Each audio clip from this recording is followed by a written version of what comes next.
Γεια χαρά σε όλους. Στο σημερινό επεισόδιο λαμβάνουμε ένα περίεργο κάλεσμα. Ένα κάλεσμα από κάτι που ονομάζεται κρύπτη. Πάμε να εισχωρήσουμε μαζί στα άδυτα του νέου δωματίου της Escapolis Spectrum και να ανακαλύψουμε κάποια από τα μυστικά του.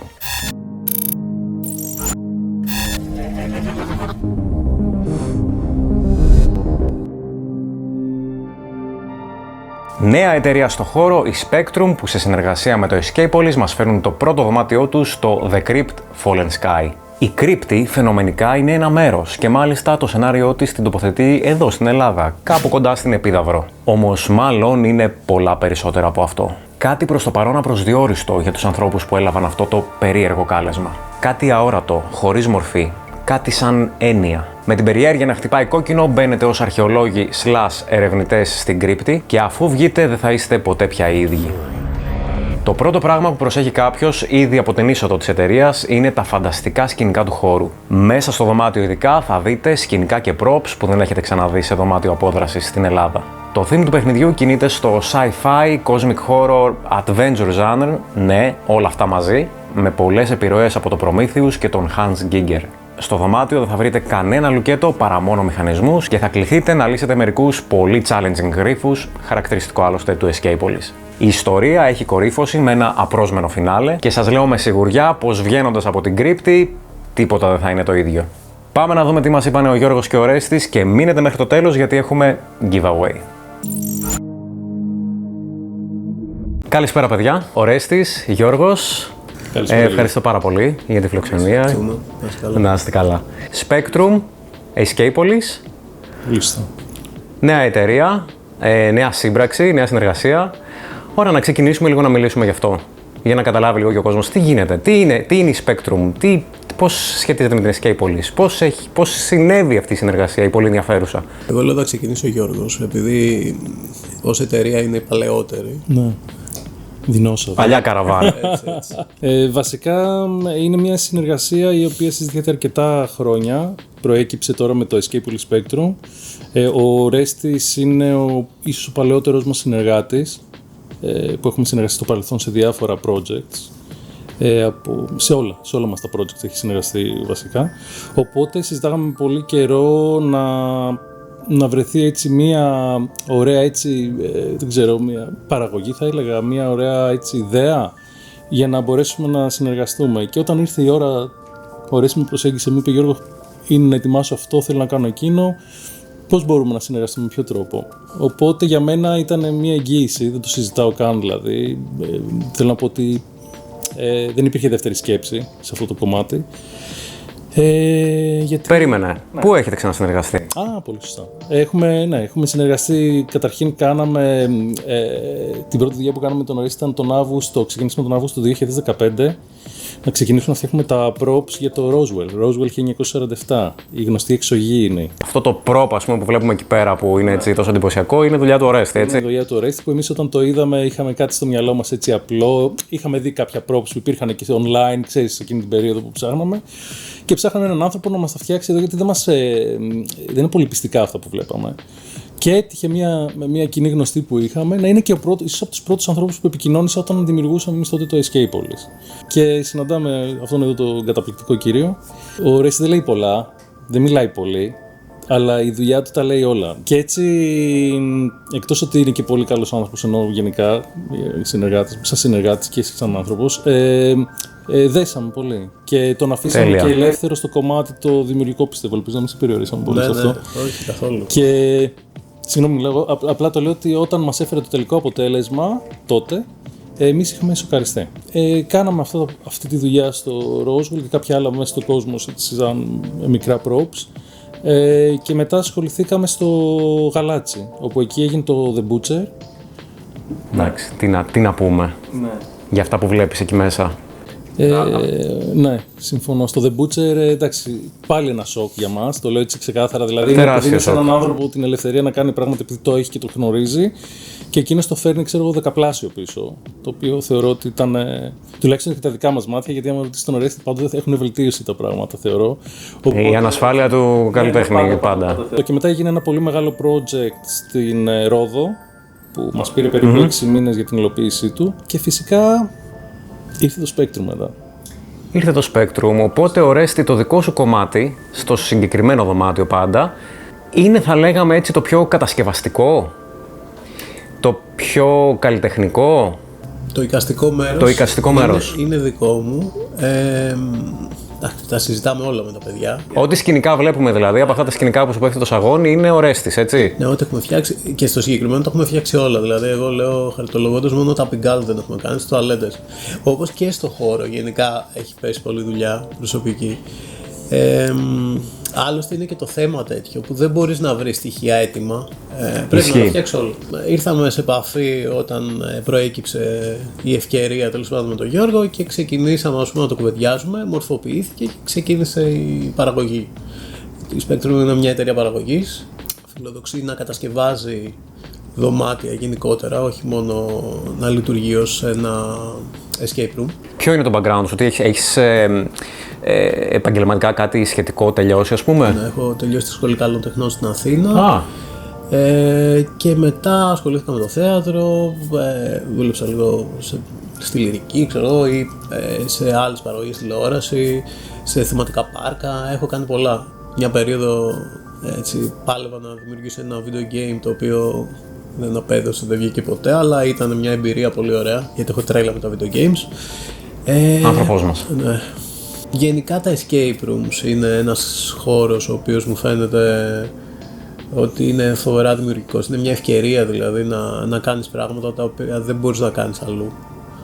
Πάρα πολλές ιδιαιτερότητες βέβαια, αλλά πολύ γοητευτικό. Είναι αλήθεια και τα δύο σκέλη που αναφέρεις, και ότι είναι πάρα πολύ ιδιαίτερος χώρος με ό,τι συνεπάγεται αυτό, αλλά και ότι σου δίνει μια ελευθερία να εκφραστείς και να πεις αυτό που θες χωρίς κανέναν απολύτως περιορισμό.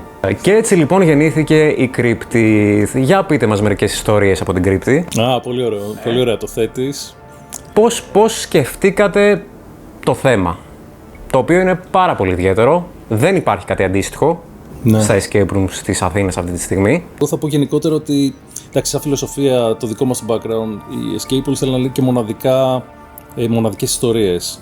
Είναι η ευκαιρία που λέω πάντοτε και σε παίκτες που έρχονται και λένε πείτε μας πώς να κάνουμε ένα escape, τι να κάνουμε, βρείτε μια μοναδική ιστορία να πείτε. Είμαστε storytellers, εγώ έτσι το λέω. Και αυτό είναι Μ' αρέσει πάρα πολύ όπως το θέτεις. Ναι, storytellers. Και για μένα η ευκαιρία του escape ήταν πάντοτε να πούμε τις δικές μας ιστορίες ή να είμαστε παραμυθάδες. Οι μοντέρνοι παραμυθάδες. Μεγάλοι παραμυθάδες. Μ' αρέσει ο ρομαντισμός σε αυτό το κομμάτι, το ρομαντικό κομμάτι. Και έτσι η συνεργασία με τον Ορέστη και στην ιστορία που δημιουργήθηκε, το οποίο σε πολλά κομμάτια που ήθελε ο Ορέστης να ενταχθούν μέσα σε αυτό ή το κόνσεπτ πώς θα έπρεπε να είναι, φυσικά και έχει να κάνει με τις δυνατότητες του, έτσι. Δηλαδή αυτό που βλέπετε εσείς μέσα στην Κρύπτη όταν παίζετε, δεν μπορεί απλά να το γράψεις και να πας να το φτιάξεις. Πρέπει να ξέρεις ότι μπορείς πρώτα απ' όλα να τα δημιουργήσεις αυτό. Μα ο άνθρωπος είναι γλύπτης, δηλαδή τα props αυτά δεν τα έχουμε ξαναδεί κάπου. Εγώ τα έβλεπα σε Δεν το λέω για να σου κάνω τη φιλοφρόνηση, αυτό όποιος έρθει και το παίξει στο δωμάτιο θα το δει, θα το καταλάβει. Εγώ επειδή γνώριζα τις δυνατότητες του σε αυτό το κομμάτι, που είναι πολύ σημαντικές και πολύ ιδιαίτερες, γιατί έχει και όχι μόνο έχει και μια σφραγίδα λίγο το αντικείμενο. Μια ταυτότητα, σωστά. Δεν είναι ότι να θεωρώ ότι υπάρχει μια ταυτότητα του ίδιου. Έτσι μας βοήθησε να προκύψει η Κρύπτη, η οποία Κρύπτη ήρθε και μετά από πολλή κουβέντα σε σχέση με το όνομά της, γιατί έπρεπε κάπως να συμπεριλάβει το τι θα ζήσουμε μέσα σε αυτό το χώρο. Πραγματικά μιλάμε για έναν χώρο. Τώρα ο χώρος, καταλαβαίνεις, εσύ το έχεις παίξει. Τι εννοούμε για το χώρο, το πόσο ζωντανός είναι αυτός ο χώρος, το λέω έτσι γενικά. Οπότε η ιστορία και τα βήματα που κάνεις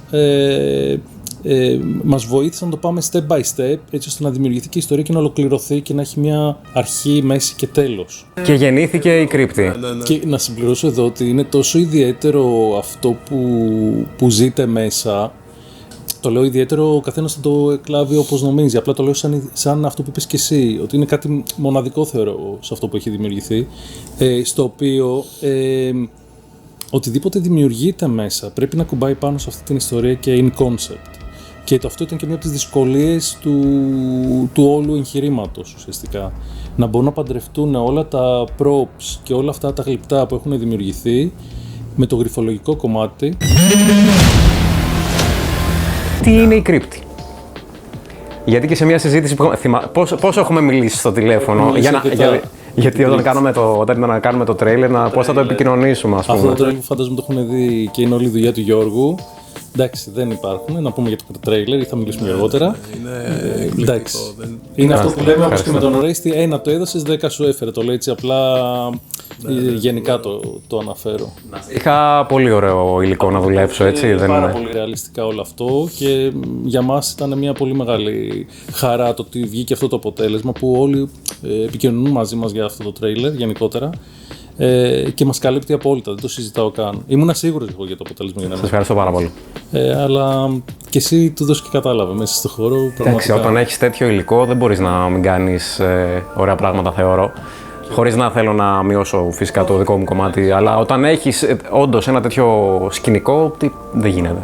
Εγώ όταν ήρθαμε σε επαφή μέσω του Γιώργου, επειδή δεν γνωριζόμασταν, είμαι και καινούριος εγώ στον χώρο, οπότε δεν φανταζόμουν ότι θα βγει αυτό το τρέιλερ. Δηλαδή ήταν φοβερή έκπληξη. Τι είναι η κρύπτη? Προσπαθούσαμε να δούμε πώς θα μεταφέρουμε στον κόσμο τι είναι η κρύπτη, γιατί και στην περιγραφή του δωματίου γράφει ότι το ονόμαζαν κρύπτη. Γιατί? Τι είναι η κρύπτη? Πώς γεννήθηκε? Είναι οντότητα? Είναι χώρος? Είναι ιστορία? Είναι μύθος? Είναι θρύλος? Είναι μια κρύπτη όπως το έχουμε στο μυαλό μας, κάτι που μπαίνεις μέσα στα σπηλιά? Δεν είναι αυτό. Είναι και αυτό. Είναι λίγο απ' όλα. Είναι ακριβώς όπως τα λες, νομίζω. Πώς θα μπορούσαμε έτσι λίγο να καταλάβουμε, να δώσουμε στον κόσμο να καταλάβει? Δεν είναι και η πιο εύκολη δουλειά, γιατί άμα παίξετε το δωμάτιο θα καταλάβετε. Τι είναι το όνομα κρύπτη? Κρύπτη είναι ένα σημείο από το οποίο δημιουργείται κάτι. Δεν θέλω να πω περισσότερο. Ναι, σωστά, καλά κάνεις. Έχει να κάνει και με το τέλος του παιχνιδιού. Γενικά, η κρύπτη είναι ένα παιχνίδι γρίφων, έτσι, με βαριά ατμόσφαιρα, είναι λίγο σκοτεινό, ας πούμε. Πηδάς κατευθείαν στην επόμενη ερώτησή μου δίνεις ένα ωραίο hook, θα το αναλύσουμε λίγο μετά αυτό. Με στοιχεία από πράγματα που εγώ αγαπώ, ας πούμε, όπως ο κινηματογράφος, τα video games. Έχει αναφορές εικαστικά στον Giger αρκετές, σε ταινίες όπως το Προμηθέους. Πάλι μου κλέβεις την επόμενη ερώτηση, τα λες όλα πρώτος, τέλεια, χαίρομαι. Θες να πεις, ναι, θα πω ότι στην ερώτησή σου έτσι θα είμαι λίγο πιο συγκεκριμένος. Η κρύπτη, που ουσιαστικά το όνομα της κρύπτης περιλαμβάνει όλη τι περιέγραψε και ο Ρέστης νωρίτερα, αλλά σαν κόνσεπτ και σαν ιστορία μιλάμε για έναν ζωντανό χώρο. Η κρύπτη είναι ένα σημείο, όπως το είπε. Ακριβώς. Κάτι ενεργοποιείται σε αυτό το χώρο. Και κάποιος, δεν θα πω πολλά, έτσι. Ναι, μην πεις πολλά. Δεν θα πω πολλά. Και εγώ είμαι μαζεμένος. Το βλέπω, είναι έτοιμος να πει κάτι, παιδιά, κάτι. Δεν θα πω τίποτα. Απλά θα πω ότι ενεργοποιείται η κρύπτη, να το πω έτσι. Και μας καλεί. Αυτό. Οπότε το τι συναντάμε στην κρύπτη μένει στην κρύπτη. Ξεκινάμε λοιπόν από ένα κάλεσμα. Σωστά. Είναι ένα κάλεσμα. Σωστά. Η κρύπτη μας καλεί. Σωστά. Για να έρθουμε να δούμε τι συμβαίνει. Να λύσουμε κάτι. Και μιας και λέω λύσουμε, να πούμε τι είναι το παιχνίδι. Λύνουμε γρίφους. Το παιχνίδι έχει πολλούς γρίφους. Χαρακτηριστικό της Escapeolis έτσι κι αλλιώς όλα αυτά τα χρόνια. Σε ποια κατηγορία θα το βάζαμε αυτό το παιχνίδι? Είναι ένα γριφοδωμάτιο, έχει ατμόσφαιρα, είναι spooky, είναι horror, έχει ηθοποιό, δεν έχει ηθοποιό? Σίγουρα είναι ένα παιχνίδι γρίφων, ατμοσφαιρικό. Δεν θα έλεγα ότι έχει ηθοποιό. Ναι, έχει παρουσίες, έτσι, πολύ αόριστα. Πάλι δεν θέλω να πω κάτι άλλο πάνω σε αυτό. Γιώργο, συμπληρώνει. Νομίζω ότι όποιος έχει δει το τρέιλερ μπορεί να καταλάβει πέντε πράγματα. Σωστά, το τι γίνεται μέσα στην κρύπτη. Γιατί και στο τρέιλερ δεν. Φυσικά και έχουμε αφήσει πολλά πράγματα απ' έξω. Απλά παίρνετε μία εικόνα και μία ιδέα το πόσο ζωντανή είναι η κρύπτη. Όποιος έχει παρατηρητικότητα και ξαναδεί το τρέιλερ θα καταλάβει.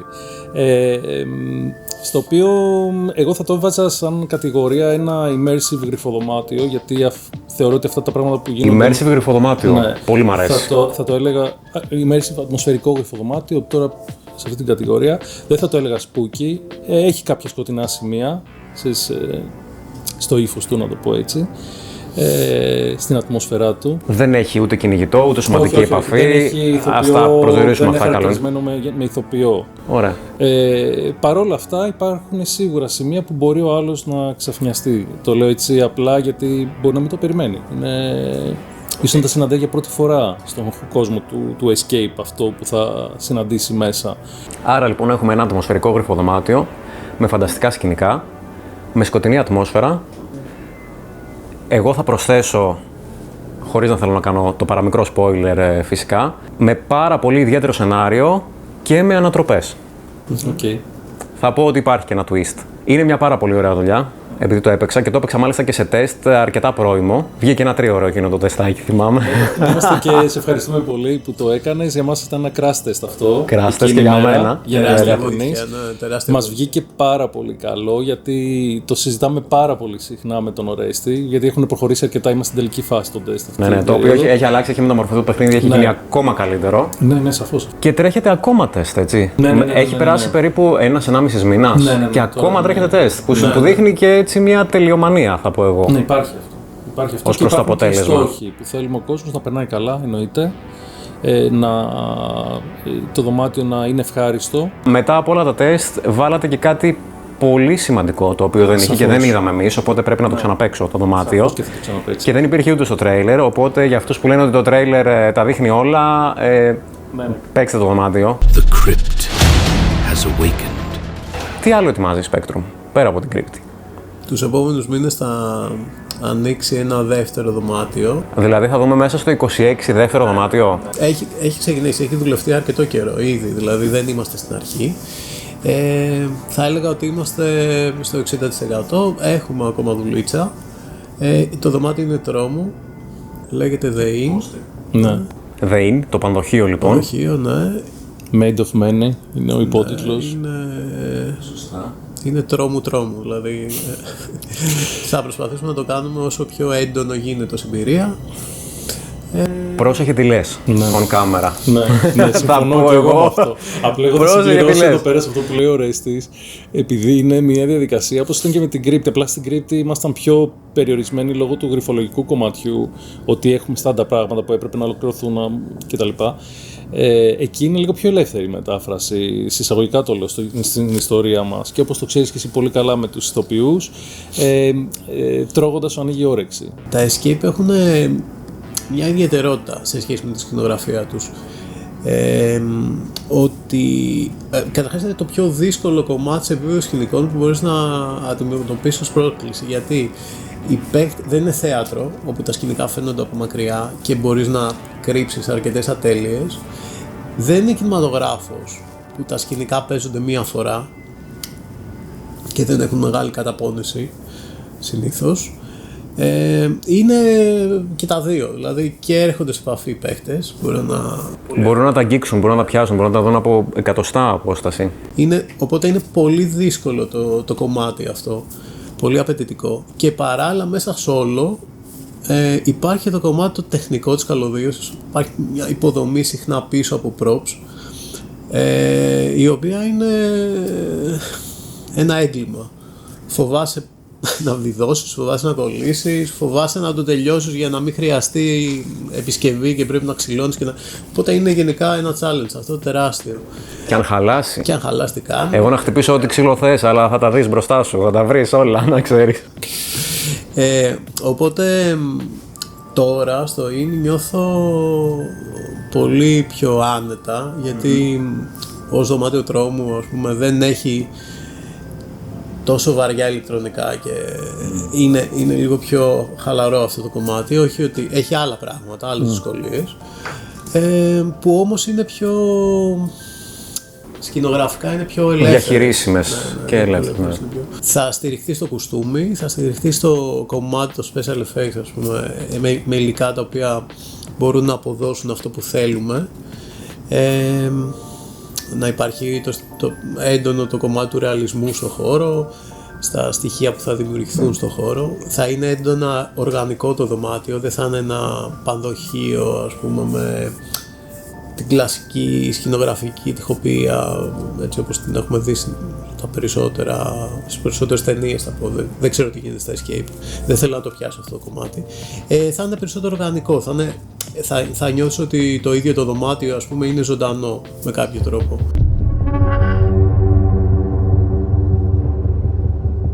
Πείτε μου για τα υπόλοιπα δωμάτια που είναι να φτιαχτούν εδώ. Δηλαδή, έχουμε Crypt, In, τι μένει, άλλα 2. Δεν υπάρχουν ονόματα.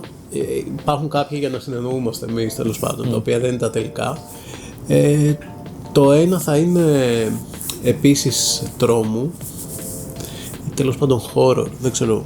Και το άλλο πειραματικό, φάνταση, πολύ ιδιαίτερο. Θα έχει σχέση πολύ με τεχνολογία. Αυτή είναι η αρχική πρόθεση. Πειραματικό φάνταση. Πολύ μ' αρέσει. Έχει, εμένα τουλάχιστον, τώρα είναι ανοιχτό και πλάθεται βέβαια, με ενδιαφέρει πολύ το κομμάτι του συνδυασμού, ας πούμε, τεχνικών και τεχνολογίας. Σκέφτομαι το κομμάτι των προβολών, το να δημιουργήσουμε, ας πούμε, να εντάξουμε μέσα σε όλο στο κομμάτι της εμπειρίας και το κομμάτι του gaming, με προβολές οι οποίες θα επηρεάζουν, ας πούμε, την εξέλιξη του παιχνιδιού. Έχω σκεφτεί διάφορα. Μας αρρώστησες ρε τώρα με αυτά που λες. Αυτό είναι και το ωραίο σε όλη τη φάση. Για να είμαι ειλικρινής, επειδή είμαστε ανοιχτοί, ενώ δεν βλέπουμε πράγματα και λέμε να κάνουμε κάτι, ας πούμε, σαν κι αυτό. Θεωρώ ότι στην προκειμένη περίπτωση, σε όλα τα project που δημιουργούνται εδώ πέρα, είναι αυτό το ελεύθερο, ρε παιδί μου, είναι sky is the limit. Αυτό λέμε. Τα money is not the limit, που λέει. Αυτό εννοείται. Δεν το λέμε, εννοείται υπάρχει το budget πάντα που σε περιορίζει, αλλά από εκεί και πέρα όμως το κομμάτι της δημιουργικότητας, το να δημιουργήσουμε πράγματα τα οποία μπορεί να είναι καινοτόμα στο χώρο, να ανοίξουμε ορίζοντες ουσιαστικά στον κόσμο. Εμάς μας αρέσει πάρα πολύ αυτό και είναι και ένα κοινό στοιχείο που έχουμε και στη σύμπραξη αυτή, το λέω έτσι γενικά, είναι κάτι το οποίο είναι ένα μοτό κοινό. Δηλαδή ότι οι ορίζοντες μας είναι αρκετά ανοιχτοί και θέλουμε να προσφέρουμε στον κόσμο εμπειρίες. Πολύ πράγμα γενικά περιμένουμε από Escapepolis και Spectrum. Παιδιά, σας ευχαριστώ πάρα πολύ και για το επεισόδιο και για την όλη γενικότερη συνεργασία, για τα τεστ, για όλα. Εμείς ευχαριστούμε καταρχήν για τη φιλοξενία.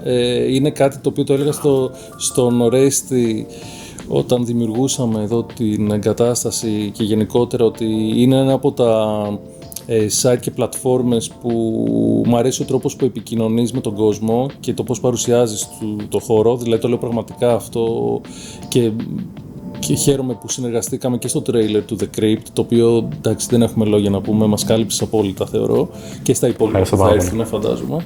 Να είμαστε καλά. Να είμαστε καλά, ισχύει. Και ναι, και εσύ, πώς το λένε, keep up the good work, Γιώργο. Να πω και εγώ ότι πραγματικά νιώθω ότι είμαι τυχερός που γνωριστήκαμε. Σε ευχαριστώ πάρα πολύ, εσύ. Και εσύ το ίδιο, εννοείται. Και έχουμε και giveaway. Θα δώσουμε. Ναι, βεβαίως. Λοιπόν, αφήστε comment κάτω από το βίντεο. Θα δείτε οδηγίες και στα σχόλια για να κερδίσετε μια επίσκεψη με την ομάδα σας να παίξετε την Crypt. Αξίζει full, παιχνιδάρα, δωματιάρα. Από τα καλύτερα του 26, σίγουρα στα top. Παιδιά, ευχαριστώ και πάλι πάρα πολύ για όλα. Εύχομαι τα καλύτερα. Ευχαριστούμε, Γιώργο. Το καλή επιτυχία και να το πω είναι δεδομένη. Και στα επόμενα. Αναμένουμε με αγωνία ό,τι και να κάνετε. Ωραία. Και εμείς με αγωνία να ετοιμάσουμε το τρέιλερ του In. Έχω ήδη ψηθεί. For over 50 years, I searched for symbols that did not belong to any known civilization. They appeared across centuries, across continents, yet they all spoke of the same thing. They called it the Crypt. The earliest writings described no body, no shape, only a force that could be felt and feared. They believed it came from the sky, fallen. But the later texts were not devotion. They were warnings. They spoke of an attempt to give it form, a vessel, a hybrid.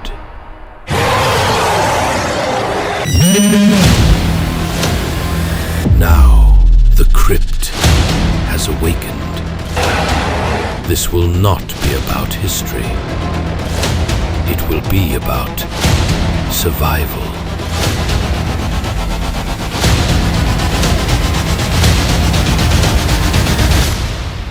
Enter carefully before it enters you.